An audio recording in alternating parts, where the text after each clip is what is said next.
Good morning class. आज की class में हम लोग स्पोकन क्लास नंबर 3 की बात करने वाले हैं। और जैसा कि आप सबको पता है कि इसके पहले स्पोकन क्लास नंबर 1 और स्पोकन क्लास नंबर 2 अपलोड किया जा चुका है, लेकिन आज स्पोकन क्लास नंबर 3 वो भी थ्रू कॉन्सेप्ट, जो कि कॉन्सेप्ट के थ्रू करवाया जा रहा है ना।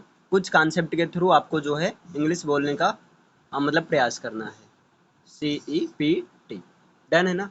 तो आइए आज हम लोग तीसरा कॉन्सेप्ट में पहुंचते हैं, यानी कि तीसरी क्लास में हम लोग का तीसरा कॉन्सेप्ट रहेगा। तो यहाँ पर देखते हैं कॉन्सेप्ट नंबर 3, है ना। और यहाँ पर देखिएगा कॉन्सेप्ट नंबर 3 है क्या, तो ये सिंपल से आपको बहुत ज़्यादा रटना नहीं है।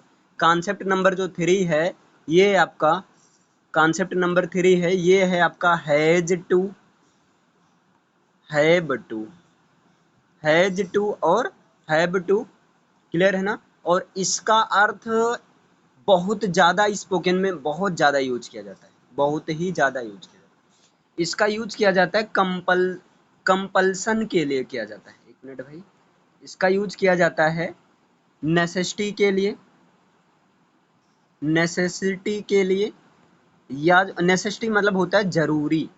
नेसेसिटी मीन्स क्या होता है, जरूरी के लिए, या जो है आपका जो है कंपल्सन के लिए यूज किया जाता है। कंपल्सन मतलब मजबूरी के लिए किया जाता है ना। और इसका किसके सेंस में किया जाता है, तो हैज टू या हैव टू का जो यूज किया जाता है ये किया जाता है आपका ना है, नी है, ने है के सेंस में, है ना। हैज टू या हैव टू का यूज किसके सेंस में होता है, ना है, नी है, ने है के सेंस में होता है। या जो है इसका यूज एक तो ना है, नी है के सेंस में होता ही है, एक इसका यूज होता है पढ़ता है के सेंस में, पढ़ती है के सेंस में, है ना, पढ़ते हैं के सेंस में। आई होप समझ में आ रहा होगा, थोड़ा लिखने पर मत जाइएगा। डन, इसके सेंस में होता है। जैसे अगर हम बात करें, ध्यान दीजिएगा, अगर हम बात करें मुझे खाना बनाना पड़ता है, खाना बनाना पड़ता है। तो एक चीज आदत ये होती है हम लोग की कि हम लोग मीनिंग खोजने लगते हैं, यार पढ़ता है कि मीनिंग, इसकी कोई मीनिंग नहीं होती है। यहाँ पर एक कॉन्सेप्ट होगा, अगर कभी भी ये आ गया तो वहां पर या तो हैज टू लगेगा या तो हैव टू लगेगा, है ना। और हैज टू का यूज सिंगुलर के लिए किया जाता है और हैव टू का यूज प्लूरल के लिए किया जाता है। तो मुझे की इंग्लिश हो गई आई, मुझे की इंग्लिश क्या हो गई, आई। अब बताए आई के साथ क्या लगेगा, हैज या हैव लगेगा, क्योंकि आई नेचर से तो है सिंगुलर लेकिन यूज होता है प्लूरल में। तो I have cook, I have cook the food, I have cook the food मतलब मुझे खाना बनाना पड़ता है। चाहे आप इसको ऐसा लिखो और चाहे हिंदी सेंटेंस, चाहे आपको इस तरह से बोलो, अगर यही हिंदी सेंटेंस इस फॉर्म में लिखा होता, जैसे मुझे खाना बनाना है, मुझे खाना बनाना है या पकाना है, तब भी इसकी इंग्लिश यही चीज होती, तब भी इसकी इंग्लिश सेम यही हो गया, है ना। अब बात किया जाए, ये तो क्लियर हो गया, लेकिन यहाँ पर एक कंफ्यूजन बना ये रहता है कि हैज का तो यूज किया जाता है किसके लिए, सिंगुलर के लिए किया जाता है। हैव का यूज किया जाता है प्लूरल के लिए। और इंग्लिश में दो ही नंबर होते हैं, एक तो सिंगुलर होते हैं, एक होते हैं प्लूरल होते हैं। और हैज में कुछ नहीं याद रखना है, हैज में केवल एक याद रख लो ही और इनकी बिरादरीन, ऐसे थोड़ा, है ना, मतलब सी। अच्छा बिरादरीन थोड़ा डोंट माइंड, इसको इसलिए बोला गया क्योंकि दोनों का मतलब होता है वाह, लेकिन मेल है तो ही, फीमेल है तो सी। अगर मान लो ना मेल ना फीमेल, मान लो कंफ्यूजन हो गया कि मेल है कि फीमेल है ना, ऐसा होता है। जब जेंडर कंफ्यूजन हो जाए तो वहां पर इट लगा देना, उसको नपुंसक बना देना, मतलब न्यूटर बना देना, या जो है किसी कोई भी एक नेम, वो चाहे नेम इंसान का हो या हैवान या भगवान या शैतान, किसी का भी हो, डोंट वरी, मतलब उसके साथ में क्या लगेगा, हैज लगेगा। और बाकी सबके साथ I, we, you, they, two name, are more than two name, सबके साथ क्या लगेगा, हैव का यूज होगा। अब इसको हम लोग यूज करते रहते हैं डेली लाइफ में कहीं ना कहीं, जैसे डेली लाइफ में ये, जैसे अभी मान लीजिए एज अ टीचर अगर मैं बताऊं तो बहुत ज़्यादा यूज ये होता रहता है, बच्चों से कहना पड़ता है you have to complete to this work on time. मतलब यहाँ लिख दिया जा रहा है you have to complete homework on time. On time इसका मतलब क्या हुआ कि यू मतलब तुमको, है ना, और हैव टू मतलब करना है, कंप्लीट मतलब पूरा करना है, तुमको पूरा करना है। HW मतलब होमवर्क ऑन टाइम, समय पर तुमको होमवर्क पूरा करना है ना। ये चीज होता है। जैसे हम कह दें मुझे मुझे जो है बच्चों को बार बार समझाना पड़ता है अगर उनको समझ में नहीं आता है तो। क्लियर है ना। तो यहाँ अब ये भी यहाँ पढ़ता है कि इंग्लिश थोड़ी लिखेंगे। I have to make understand. Make understand मतलब मुझे समझाना पड़ता है to children if they don't understand, है ना, इस तरह से। तो यहाँ पर मेक अंडरस्टैंड का मतलब होता है समझाना। यहाँ पर एक चीज ऐसे मीनिंग भी याद करते चलिए, है ना। मीनिंग का मतलब ये होता है, जैसे देखिए अंडरस्टैंड का मतलब क्या होता है बताइए, समझना होता है। अंडरस्टैंड का मतलब होता है समझना होता है। अंडरस्टैंड को अंडरस्टैंडिंग कभी नहीं है ना, लिखा जा सकता। लिखा जा सकता है, बिल्कुल लिखा जा सकता है। अभी उसका भी रूल कंडीशन है ना। जैसे लव में कभी आईएनजी नहीं लगता है, लेकिन आईएनजी लगता है, लविंग पर्सन होता है, प्रिय आदमी, लविंग पर्सन, प्रिय व्यक्ति। लेकिन वो डिपेंड करता है उसको हम किस तरह से यूज कर रहे हैं, अभी उसे भी बताया जाएगा। तो अंडरस्टैंड का मतलब होता है समझना होता है, लेकिन अगर यहीं पर कह दिया जाए मेक अंडरस्टैंड, अब इसका मतलब क्या हो जाता है, मेक अंडरस्टैंड इसका मतलब हो जाता है समझाना होता है। अंडरस्टैंड मीन समझना होता है और मेक अंडरस्टैंड का मतलब समझाना होता है। दोनों में अंतर है, समझना और समझाने में अंतर है ना। इसके बाद अगर नेक्स्ट बात करें तो जैसे देखिए, जैसे अगर नेक्स्ट बात किया जाए तो ये होता है आपका हाँ आप देख सकते हैं, जैसे अगर बात करें उसे, है ना, उसे पढ़ना है, उसे पढ़ना है। अब यहाँ पर भी आपको हैज टू या हैव टू वाला ही कॉन्सेप्ट यूज करना है, यानी कि आप बोलेंगे ही हैज, अगर स्त्री है तो सी कर दो, है ना। तो सी हैज टू रीड या स्टडी, या ही हैज टू रीड या ही हैज टू स्टडी हो। डन। तो ये था आपका। अगर यही केस आपका आ जाता है पास्ट में, यही केस आ जाता है पास्ट में, पास्ट का केस हो जाता है। पास्ट का केस का मतलब ये हो गया, जैसे तुम्हें, उसे पढ़ना तो था, तुम्हें पढ़ना पढ़ता था, अब नौकरी पा गई, अब मजा कर रहे हो, ऐसे मान लीजिए बोल रहे हैं तुम्हें पढ़ना पड़ता था, है ना।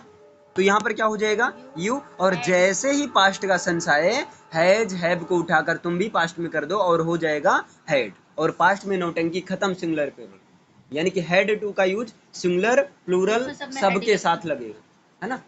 और प्रेजेंट में देश भर की नौटंकी रहती है, पास्ट में क्या होता है जो बीत गया सो। हाँ तो यहाँ पर क्या हो जाएगा यू हैड टू रीड। लेकिन सुनो, एक चीज और ध्यान दो, ध्यान क्या देना है देखिएगा, ये जो हैड टू का यूज करना है आपको, हैड टू का यूज करना है, क्लियर है ना। इसको यूज करना है आपको इसके भी सेंस में करना है, पढ़ा, पढ़ी, पढ़े के सेंस में करना है, या पढ़ता था, पढ़ती थी, वो पढ़ती थी, पढ़ते थे, या पढ़ते थे के सेंस में। इसके साथ में ना था, नी थी और ने थी के सेंस में आपको करना है। एक चीज और यहाँ पर ध्यान दीजिए, क्योंकि वहां से गलती बार बार होती है, और भाई एकदम भर भर के गलती होती है गजब का। और वो गलती कैसे होती है देखिए, यही क्वेश्चन ऐसे दे देंगे, आई हैड टू रीडिंग, और ये पहला पार्ट या दूसरा पार्ट या तीसरा पार्ट, और यहाँ दे दिए नो एरर, और बच्चे मुस्कुराते हैं, अरे यार मजाक कर रहे हो हमारे साथ, नो एरर लगाकर चले आते हैं और गलती यहीं से हो जाती है। I had to read red रहेगा क्योंकि थर्ड फॉर्म रहेगा। थर्ड फॉर्म रहेगा ही नहीं, अभी वही कंफ्यूजन दूर कर दिया जा रहा है ना। पहला नंबर ये आपका सी वाले पार्ट में एरर है, यहाँ पर रीडिंग नहीं बल्कि रीड होना चाहिए, रेड रहेगा, रीड होना चाहिए, रीड होना चाहिए। अब इसके बता दिया जा रहा है रेड मत करना, ध्यान देना, क्योंकि ध्यान दीजिए ये रीड आपका रीड होता है पढ़ना, वर्ब की फर्स्ट फॉर्म में रीड बोलेंगे, सेकंड फॉर्म में रेड बोलेंगे, स्पेलिंग वही रहेगी, थर्ड फॉर्म में भी रेड बोलेंगे लेकिन स्पेलिंग वही रहेगी। लेकिन लेकिन लेकिन समझो समझो, अभी कहानी बाकी, तो बाकी का मतलब ये है हैड टू, अगर कोई भी हेल्पिंग वर्ब है, is, am, are, has, have, will, shall, कोई भी है, उसी हेल्पिंग वर्ब के साथ में टू भी लगा हो तो इसे कसम खा लो कि इसके बाद वर्ब की फर्स्ट फॉर्म ही लगेगी।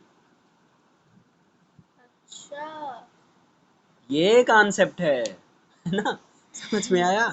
यानी कि अगर हैड है या कोई भी हेल्पिंग वर्ब है यहाँ पर और हेल्पिंग वर्ब के ही साथ में टू है, मतलब ये दोनों जैसे has to, have to, is to, am to, are to, is about to, am about to, are about to, was about to, anything something, आपको ये चीज याद रखना है क्योंकि ये एक्चुअल में केस बनता है ना, इन्फिनिटिव का केस बन जाता है। लेकिन हाँ कुछ एक्सेप्शन तो रहते ही हैं, कुछ एक्सेप्शन है कि टू के साथ में आईएनजी भी लेते हैं, तो वो बात अलग है, वो तो एक्सेप्शन में देख लेंगे। इतना डन हुआ ना। अब जैसे यहीं से एक गलती और हो जाती है नॉर्मली, बहुत आराम से देखते हैं आप लोग बता पाते कि नहीं। चलिए, सी डिड वेंट टू स्कूल। अच्छा एक काम करते हैं, एक मिनट, सी डिड नॉट कर देते हैं, तो गलत नेगेटिव कर देते हैं, she did not went to school. अब बताइए ये पहला पार्ट, ये दूसरा पार्ट, ये तीसरा, और नो एरर, कोई गलती है नहीं। गलत है। कौन से पार्ट में? गो रहेगा। सेकंड में? हाँ। अच्छा गो रहेगा, श्योर, ठीक है, सही है ना। अब गलती क्या होती है, आदमी कहता है भाई पास्ट का केस है, वेंट है, क्योंकि पास्ट में हमेशा क्या, हेल्पिंग वर्ब डिड है तो बाद हाँ में तो लगाया यहाँ गया पर तो ये went to कॉन्सेप्ट है school आपका लगा। छोटा सा, ऐसे कॉन्सेप्ट है, और ऐसे कंपटीशन में कोई वहाँ रॉकेट साइंस थोड़ी है, वहां पर बस वहां पर ये चीज याद रखना है, डू, डज, कोई डिड, भी हेल्पिंग वर्ब है उसके साथ अगर टू लगा है तो उसकी फर्स्ट फॉर्म ही लगेगी। वहां तो टू लगा ही नहीं था, वो नहीं लगा था, टू नहीं लगा था, नहीं लगा। आइए यहाँ तो वेंट टू वेंट लगा ही के नहीं है, वेंट के बाद टू लगा था। सी डिड नॉट वेंट। अगर आप ये याद करते हैं, यही होता है ना, जैसे किसी बच्चे को बता दो टू लगेगा, अरे वेंट टू, अरे यार मुस्कुराते कहाँ मजाक कर रहे हो, है ना। और बाद में पूछे भाई पेपर कैसे गया, अरे यार पेपर इतना अच्छा गया ना, कंप्यूटर उठाकर फेंक दिए, मजाक कर रहे थे हमारे साथ। नहीं, ये गलती हो जाती है, गलती का मतलब आपको ये चीज ध्यान देना है। वो तो सही है आपका, वो रूल सही है, लेकिन यहाँ हेल्पिंग वर्ब के बाद टू भी नहीं लगा।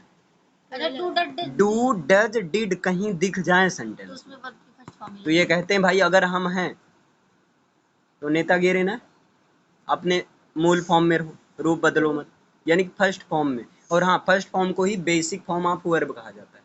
डन है ना, तो ये चीज आपका हो गया क्लियर। तो अब जैसे आपका आया प्रैक्टिस की बारी, जैसे आपको प्रैक्टिस करना है, जैसे मान लीजिए एकदम आसान सेंटेंस लेते हैं, मुझे क्या करना है, मुझे जाना है, मुझे जाना है, आप इसकी इंग्लिश क्या बनाएंगे, आई हैज, है ना, देखो आई हैज टू गो, सही है, सही है, अरे वाह क्या गजब की बात है। अरे यहाँ पर हैव लगेगा, हाँ यार यही यहाँ पर हैव लगेगा, लेकिन आई कह दो, अब सिंगुलर तो है, बिल्कुल है, नेचर से बिल्कुल सिंगुलर है, आई मीन्स मैं, और मैं अकेला हूँ, एक ही हूँ, लेकिन हाँ ये यूज होता है प्लूरल। तो देखिए आई हैव टू गो, अब जैसे मुझे जाना है, इस पर आपको बोलना है सेंटेंस, मुझे जाना है, आई हैव टू गो, तुम्हें खाना खाना है, you have to eat the food, Ram को रोना है, राम हैज टू क्राई या वीप, है ना, श्यामू को मेरे साथ चलना है, Shyamu has to come with me, तुमको स्कूल जाना है, you have to go to school. मुझे अपनी फैमिली के साथ टीवी देखना है, तो I with my family have to watch the television. मुझे पंखे के नीचे सोना है, आई हैव टू स्लीप, है ना, अंडर द फैन। क्लियर है ना। इसके बाद नेक्स्ट ऐसे बनाइए, आप ऐसे सोचिए और बनाइए, है ना। सर आपको 2 घंटे इंग्लिश मुझे पढ़ाना है, या आपको 2 घंटे इंग्लिश पढ़ाना है, you have to teach the English 2 hour, है ना। मुझे आपसे ही पढ़ना है, ऐसे जितने भी सोचो क्या क्या आ सकता है। तो I have to teach only to you या ओनली विद यू, है ना। फिर ऐसे बनाइए, मुझे आज मेला देखने जाना है, I have to go today to see the fair, या टू विजिट द फेयर, यहाँ विजिट ज़्यादा सही रहेगा, है ना। मुझे भगवान की पूजा करना है, I have to worship the God.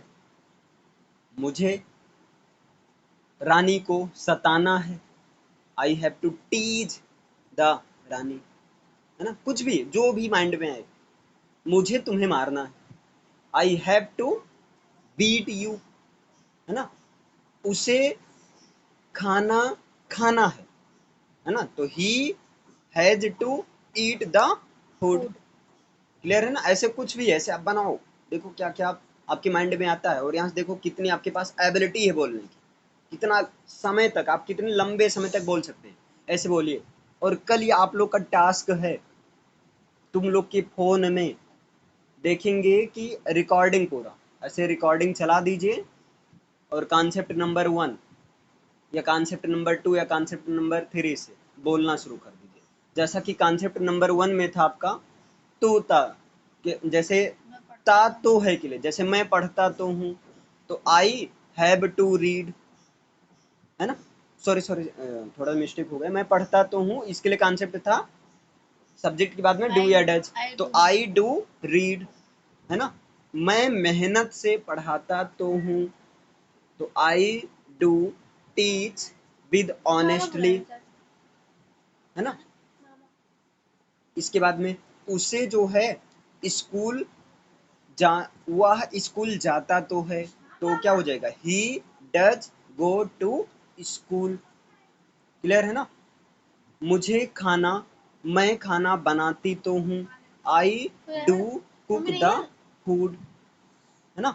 उसे उसे रोना वह रोता तो है, तो ही डज क्राई। इस तरह से आपको बोलना है, और देखो कितना सेंटेंस आप यूज करते हैं, है ना। एक सांस में मतलब एक सांस का मतलब एक टर्म में मतलब एक बैठक में अगर इंसर्ट लेते हैं, तो आप देखो कितना समय तक। और इसको सब लोग रिकॉर्डिंग करके इसको जो है दिखाना है कि एक बार में देखो कितने कॉन्सेप्ट ऐसे हिंदी सोचकर इंग्लिश में लिखकर, फिर हिंदी सोचकर, फिर कितना समय तक, आधा घंटा, 1 घंटा, 2 घंटे, 10 घंटे, 20 घंटे, कितने समय तक चलता है ये प्रोसेस, है ना। इससे क्या होगा, एक एबिलिटी मतलब सोचने की एबिलिटी आएगी कि आप सोच रहे हैं,